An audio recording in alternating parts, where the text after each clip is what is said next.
Assalomu alaykum, hurmatli kuzatuvchilar. Men Muhammad Mahsumov, ong ostida ishlovchi mutaxassis psixologman.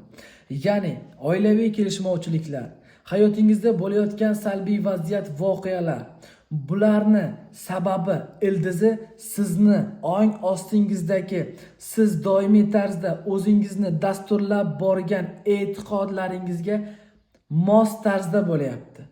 Biz nima qilishimiz mumkin?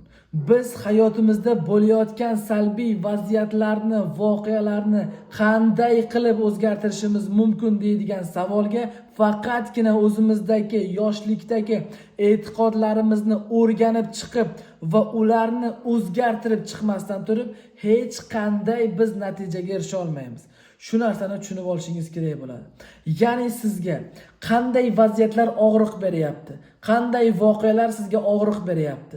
Nimalar sizni ko'p qiynayapti?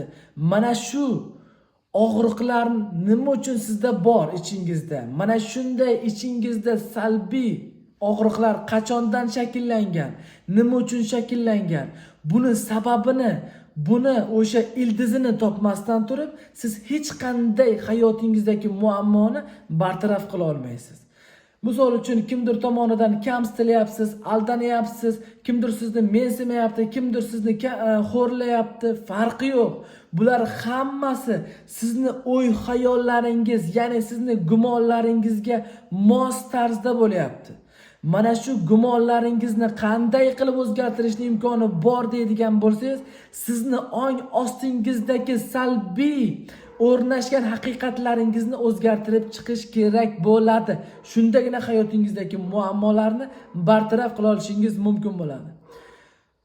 Shuning uchun siz o'zingizni, hayotingizni yaxshilamoqchi bo'lsangiz, shaxsan o'zimga murojaat qilishingiz mumkin. Kommentariyaga izohlarda men telefon nomerlarim va o'zimni Telegram echkalarimni saqlab qo'yaman. Sog' bo'ling, salomat bo'ling, qadri bilan qadrdonlarim.